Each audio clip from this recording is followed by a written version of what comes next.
my God, I got a guy on my channel today that he was a referral. Somebody told me, you gotta get this brother on the channel. And so I'm so excited that he's on with us here at Strong Inspirations, where we give it to you straight, no chaser. Because I've been doing a lot of these videos, as you can probably tell, and I know you're watching me, people out there, and I'm getting a lot more astute to my questions. You hear that word, astute? And because I'm hanging out with these PhD type people, they, reading them, writing them dissertations and things like that, I'm asking and I'm figuring this game out. And so I'm so excited that this brother decided to come on the channel. So everybody, I'm Anthony Brogdon. That goes without saying. And so do me a favor, hit the subscribe button. It's free. Hit the like button. It's free. Hit the notifications bell. It's free. And tell somebody for free. It's easy. Don't keep this information to yourself, because I know you tripping. And they're like, hey, I didn't know that. And what he gonna talk about, you don't know that. I don't know it. So do that for me, please. And if you got 75 minutes between now and whenever you got it, watch my movie, Business in the Black, The Rise of Black Business in America. I'm telling you, I'm talking about slaves who went to college, and I name names, slaves who bought their freedom, and I name names, slaves who sued for their freedom, and I name names and dates. It's streaming on Amazon. This is the DVD, but if you don't have a DVD player, you can watch it on your TV. And as you might know, I was so excited I wrote a book. I'm pretty good at this. It go with the movie, but the book got more facts in it. It's powerful, powerful information.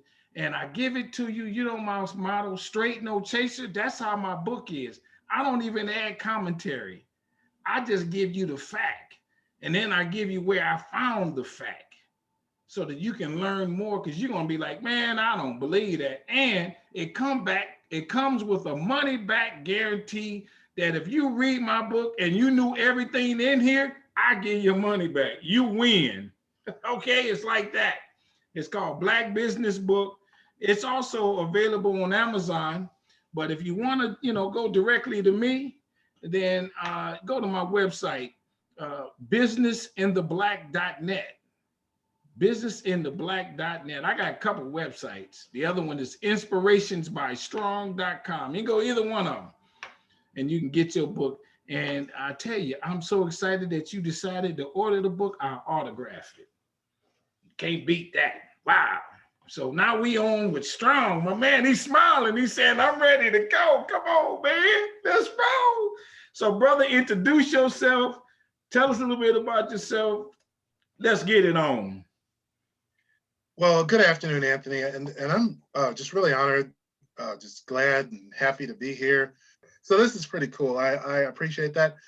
My name is Bryan Cheeseboro, and I am a historian, Civil War historian mostly, although really a student of American history. About myself, my job, my 8 to 5 or whatever, I work for the National Archives.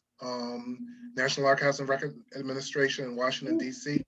I'm not speaking for them today or the federal government or anything like that. Yeah, please, everybody note that. Always got to make sure that that is clear to everyone. And when I'm not working there, I'm also about history.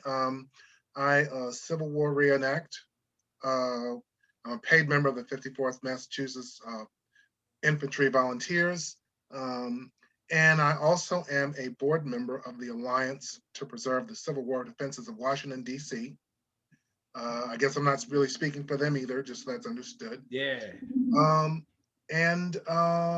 also have done some writing. I've written some articles that appeared on the Emerging Civil War blog. And I also have an interview.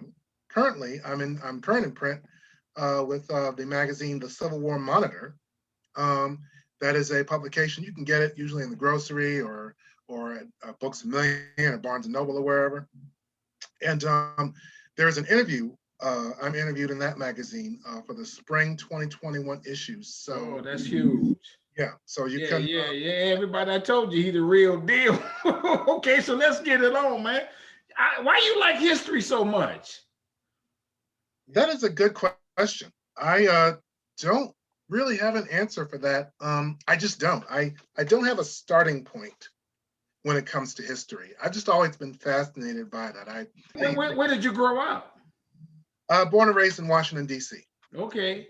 Yeah. Now Washington is, I'm learning Washington was the hotbed for the slavery, the Civil War troops, and all that.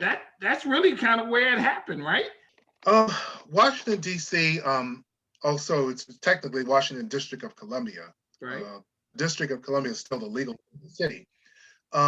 Anyway, that is where certainly many things happened. It goes right through the Civil War. The Civil War goes right through it. But yeah, before the war, there was an active slave trade there in the area. About 10 years before the war, the slave trade was finally abolished in 1850. And it was, I guess, because of that, part of that compromise of 1850, that's where the Fugitive Slave Act came up, and that's where people were, legally hunting down runaways and stuff. In Washington, D.C. I guess what I meant to say that from the slave trade ending in D.C. before other places in the country, at least that had slavery at that point, because of course Maryland still had it, Virginia still had it, and so on, but it ended there. Just to give you a gauge on this, if you saw the movie 12 Years a Slave, yeah, if you recall the scene where he is at a restaurant, whining and dining with the men who basically drug him and kidnap him and then sent him to a slave pen. That was in DC, and it was right on Pennsylvania Avenue. If you've been to DC and seen the museum, it's no longer there. I think of the museum itself, or the buildings there. That I think is approximately where that was. Not that far from the Capitol, not that far from the White House, where that kidnapping occurred, so to speak. Okay, I got you. Now, what there were Civil War battles in Washington, D.C.? There's only one. One battle took place in the District of Columbia, and that was the Battle of Fort Stevens. That was July 11th and 12th, 1864. And by the way, my organization, the Alliance to Preserve the Civil War Defenses of Washington, we host a Fort Stevens Day every year, commemoration every year, second Saturday in July. So that's the only battle that takes place in DC itself. Who won that one? Oh, that was won by the Union, by the North. Okay. It was a Union victory, but there were Confederate soldiers inside of the District of Columbia. Lincoln was at that battle, and Mrs. Lincoln were there. Other cabinet members were actually at that battle. And it is believed to be the only time, or maybe the one of two times, that a sitting president came under enemy fire and witnessed a battle while he was in office. So he walked out of the White House, walked down to the battlefield, or took a horse and carriage and saw it happening. It's the latter, horse and carriage. It's 5 miles from the White House to where Fort Stevens is. And a remnant of that fort still exists. And that's so important. I believe in historic preservation, because that way we can document where that took place. So in that instance, was that one of those cases where the Union soldiers ran into the Southern soldiers and was trying to drive them out, or vice versa? How did that battle actually take place, so to speak? That battle took place because it was the summer of 1864, and this is after the Battle of Gettysburg, before Appomattox. I've often called 1864 kind of the forgotten year of the Civil War. Many people probably haven't even heard of Fort Stevens. Perhaps many that even live in DC today aren't really familiar with it. It's not really a lesson you get. But anyway, this is where, it's still not certain that the North will win or that the South will lose. But the Confederates take a gamble and decide to divide the army and to send a detachment of the army into the Shenandoah Valley. And that's down at like Winchester and those places. So they fight their way up the valley and then enter into Maryland, into Western Maryland. And if you know Frederick, Maryland, there's a battle of Monocacy. Monocacy, the Monocacy River. That battle is a Confederate victory. After that battle, and that's considered the battle that saved Washington, D.C. After that battle, the Confederates press on, keep coming, and then they end up entering D.C. through the north, by the way. They take a northern route into the city. And what existed at the time was the Civil War Defenses of Washington. That's the organization, like I said, I'm a part of the alliance to preserve that. And there were a ring of forts around Washington City. Washington City was a smaller enclave inside the District of Columbia. Okay. If anybody watching, the northern edge of that was Florida Avenue, if you've heard of that. Eastern Anacostia River, southern Potomac River, and the west Rock Creek and Georgetown. So inside of that were the Capitol, Pennsylvania Avenue, White House, all that was Washington City. And the ring of forts went around that. Like for instance, Fort Totten, the metro station, was one of those forts. There's others, they're mostly preserved today as parks or woodlots.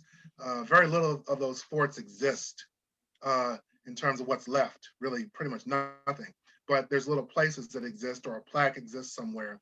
Right. And so the Confederates come down through the north towards DC, into DC, and they basically try to probe through those defenses to, do whatever they can to capture the city. And you can imagine what it would have been for the Confederates to capture DC. 50 years before this, the British burned Washington City. So, maybe they could have been like, hey, we could do this. We're still alive. We could impress, Britain or France or whoever it is, that we still got this and we could still win this war. But it didn't happen, and thank goodness. And it is a Union victory.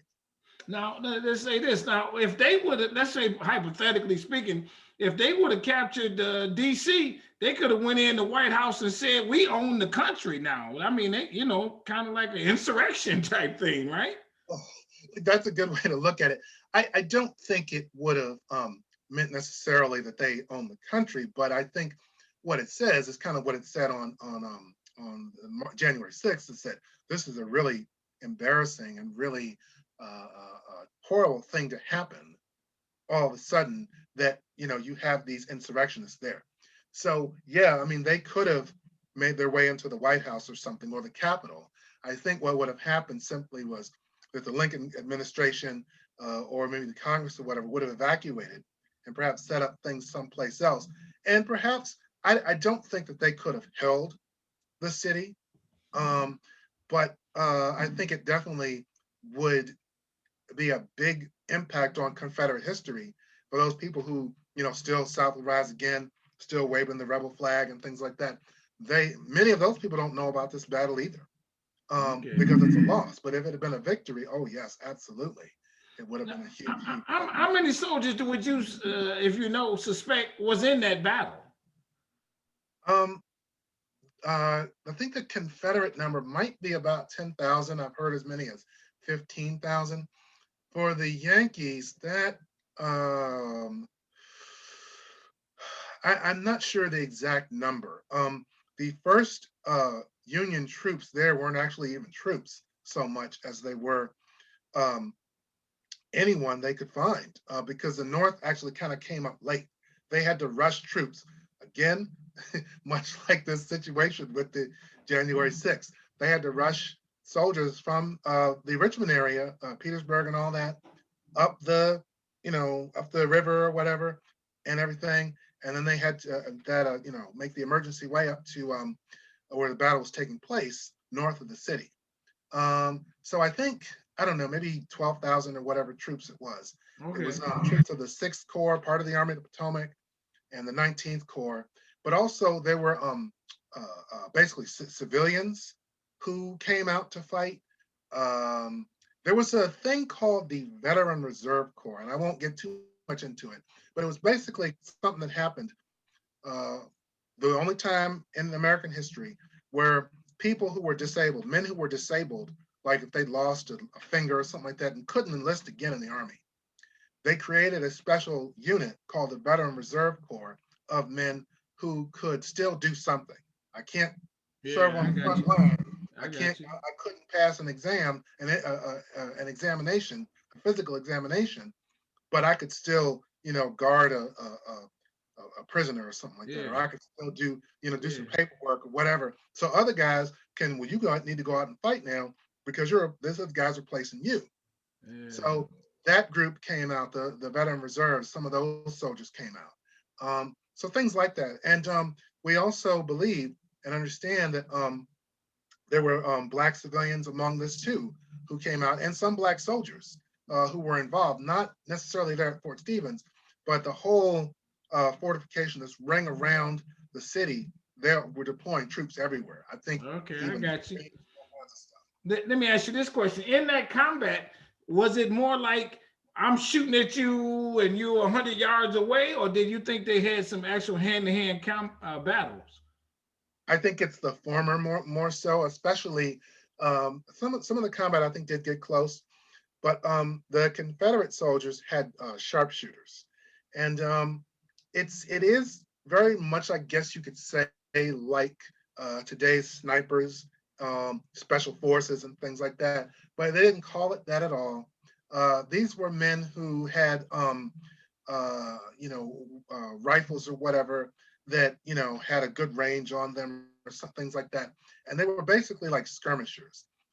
So they would, maybe take some cover or things, or have their weapons, and they had, telescopic sights or things like that, and they were able to pick men off. So they had, sharpshooters like that. Wow. I think there is a small cemetery on Georgia Avenue in DC, Battleground National Cemetery. Wow. That cemetery and the fort are all really that remain of, well, no, I take that back, are some of the remains of the Battle of Fort Stevens. Yeah. Now, when you talk about 10,000 men, that's a bad basketball team's crowd. That's a lot of people walking down the field coming at you. Standing up straight with their rifles in position or something, isn't it? It is. I mean, I think that's at least the estimation, but at the same time, too, this is July. It's super hot. There's a lot of stragglers that end up with these Union and Confederate armies. They don't know anything about, you know, hydration or Gatorade or things like that. So, some men pass out from heat exhaustion and things. Um, so there's a lot of things that went on. But to finish answering your question, um, the Union, these forts that they had long range artillery that could, hurl shot and shell for miles. So even going out into the suburbs, Silver Spring, Maryland, in this case, the battle's taking place out there. So it's a really interesting thing. And I think if anything, it just reminds me it's all developed area now. It's all neighborhoods and urban area and Sure, things like sure. that. But it's just, if you want Civil War history, if you're teaching school and things, you don't have to necessarily take your students to Gettysburg. It's right there, right in your own neighborhood. Yeah, sure. Now, like I say, you say this long range. Um, is that 5 blocks away where I can shoot you with my rifle? I believe that those rifles, those sharpshooters rifles, had a range of up to, I've heard up to from 800 to 1400 yards. Um, Which is what is that? I don't know. What do you think that might be? that's I'm not, Yeah, I yeah. don't know. I got you. But that's a pretty long range. I know it's been said, the battleground cemetery I mentioned, there were 40 men buried there after the battle, and I've heard that most of those men were killed by sharpshooters. One other thing I'd like to say about those guys is many of them were immigrants. And Many of them were what? immigrants were immigrants. Immigrants. Yeah, they were born in another country. But most of those were born in places like Germany and Ireland. Happy St. Patrick's Day, everybody. But anyway, so it's interesting that at the time, there was a lot of xenophobia against them, just like other groups of immigrants today. So I find it very interesting and very fascinating that for those men who were shot and killed there, most of them by sharpshooters, probably never even saw who killed them, they were just whole dug in the ground, wrapped up in a blanket and put in the ground. And I say that because after 160 years, those men who were often rejected or disrespected for being immigrants, you're not real Americans or whatever, they've literally become American soil. Now, are those okay? Hold on, I hadn't heard this before. You say they're immigrants. Are they immigrants and slave owners? No. These are men who fought for the Union. They fought for the Union. So the Union has sharpshooters. No, the Confederates did. The Union has their soldiers who, like I said, they were the first day of the battle. They basically got anybody. Hey, can you, civilians, shopkeepers. I got you that part. Yeah, I got you that part. Because it was just a Minuteman type thing. Yeah. The next day, by the end of that day or whatever, the army had finally arrived. There's some detachment of the Union Army from the Richmond area, Petersburg. So they came up, and those are the men I'm talking about. Some of the men in that army, the Union Army, were immigrant. Yeah. For the Confederacy, those men, they come from, the Confederate Army that detached itself from that area of the front there down in Petersburg. And like I said, they came up the valley, fought battles there, fought through Maryland, fought their way to DC. No, those aren't some immigrants so much, but those are the ones who they had sharpshooters in their ranks. I got you. Many of the to your question before, was it hand-to-hand combat? Not really, not that I know of. Okay, I got you. Now, what does the battle look like? If I may ask, in that situation, are the Union guys standing in a fort behind the wall? Are they hiding behind trees? How are they positioning themselves? Well, it's interesting with that because the physical reminder of that is what exists now. Like I said, a part of that fort exists, but just about maybe a quarter mile away is the battleground cemetery where the Union soldiers are buried. And that's part of the battlefield too. It was actually the battlefield. And they were buried there in that spot, which was part of the battlefield. And that's in front of the fort. So that answers your question. But think about this. And that to me shows Union victory right there, where these Union soldiers die in front of the fort. It's kind of like, a football game where it's 1st and 10 and you gain 14 yards, from where the line of scrimmage to gaining more yardage. But imagine if they were buried behind the fort. That would be a whole different situation. Yeah, I'm sure. So now, when you do your war enactments, how does that go normally? Are you standing there and they across the way and y'all shooting at each other? How does those or do they look like they looked back then? Yes and yes, pretty much. Reenacting is a hobby, and it is basically by people who have a lot of fascination with history, at least with the soldier and the soldier's kit, as they call it, the uniform, the rifle, the accoutrements, your canteen and your haversack and things like that, and your shoes and all. And the events that take place it's all really just kind of a glimpse of that past. So yes, it's where, we're on the field and it's always safety first, always safety first. But we're, at a distance, they're at a distance, and you fire at someone, but you never point your gun at somebody straight. You always pointed up, like, they always call like duck hunting or something like that. Okay. But, I mean, still, you just can't play around, and you have to be very careful.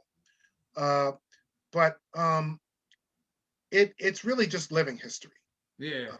So Do you ever see one of the? There's no black soldiers on the southern side because they didn't, even in these enactments, right? every event I go to, almost every event I go to, there's some black person there in a Confederate uniform. Keep this in mind. That he want to get that $50 for the day. We'll keep this in mind. I mean, there's a lot of people after the movie Glory came out. That's been 32 years now. Great movie. But anyway, and it's a lot of it really is actually fiction, but that's another thing. But still, it's a good movie, and it did what it was supposed to do to educate people that African Americans were agents in their own freedom. And they fought as soldiers, and they took a part rather than a passive role in ending and abolishing slavery and saving the Union. So after that comes out, there's a lot of people who are fascinated by it, and they're like, well, wow, if because a lot of people didn't know. A lot of people came out of the theater, oh wow, I didn't know this, I had no idea, whatever. And a lot of books have been written since then. But some people came out of that saying, well, if the North had black soldiers, then the South must have had black soldiers too. Because for a lot of people, there's always this parody of, if the North had this, the South had this, blah, blah, blah. And it's really not the case at all.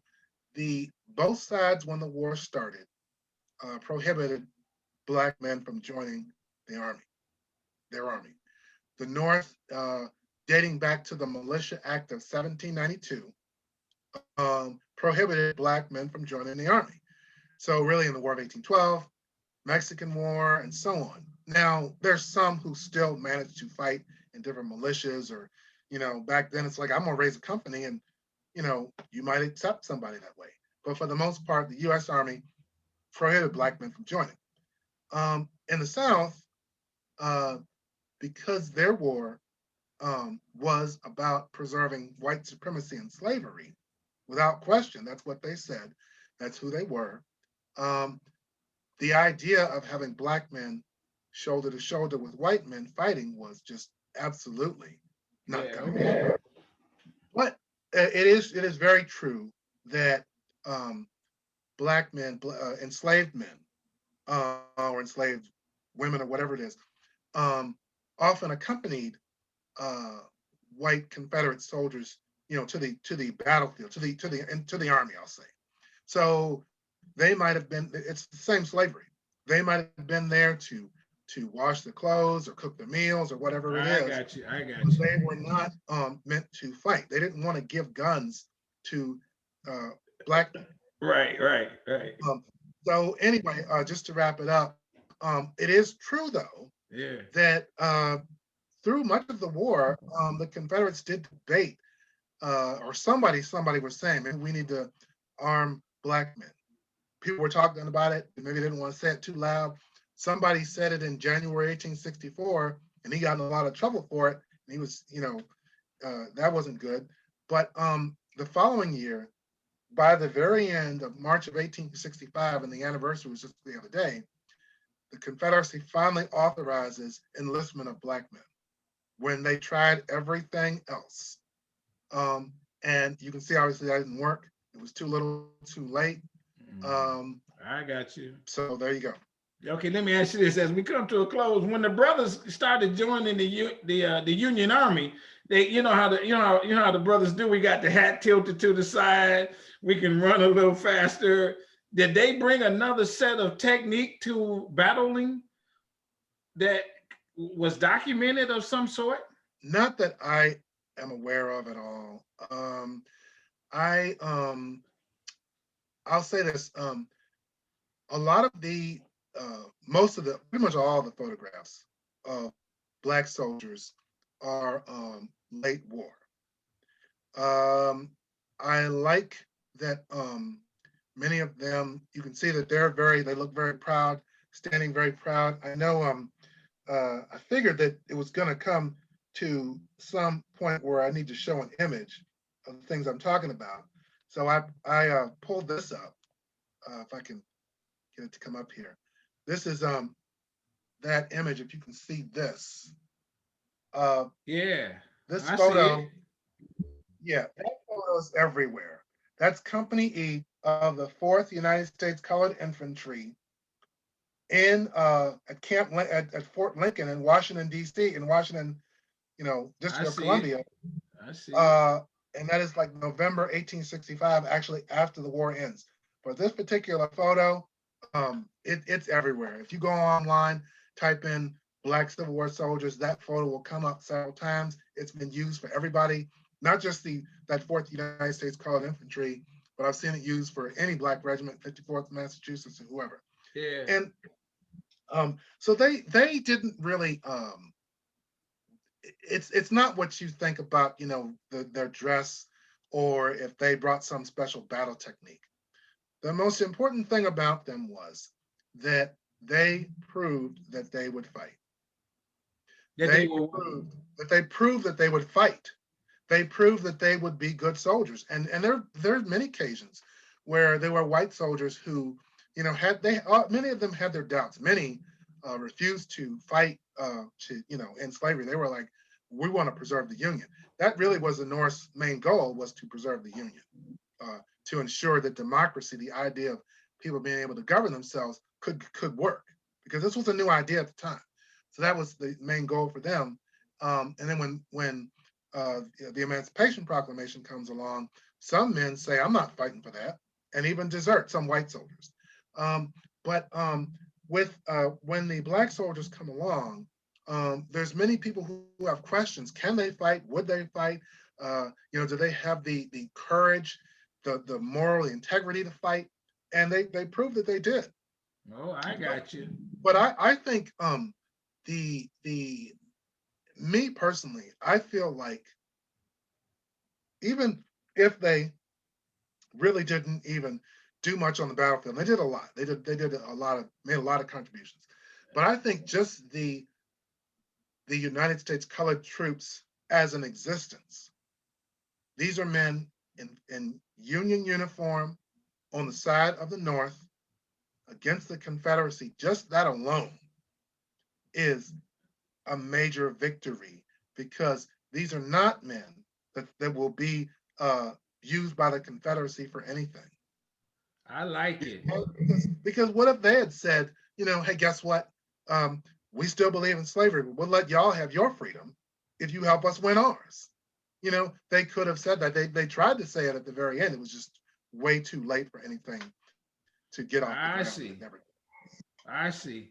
Well, hey, I thank you so very much for sharing that about the battle in D.C. and about the brothers and how they stood up. Because they resilient, they strong, they got tenacity. All of what I talk about in that word strong, and that's what you expressed to us today. Uh, so, is there I mean, do you have a website or a book or anything like that? I do have a Facebook page. Okay. It is the Civil War era historians page, Okay. and I created it myself.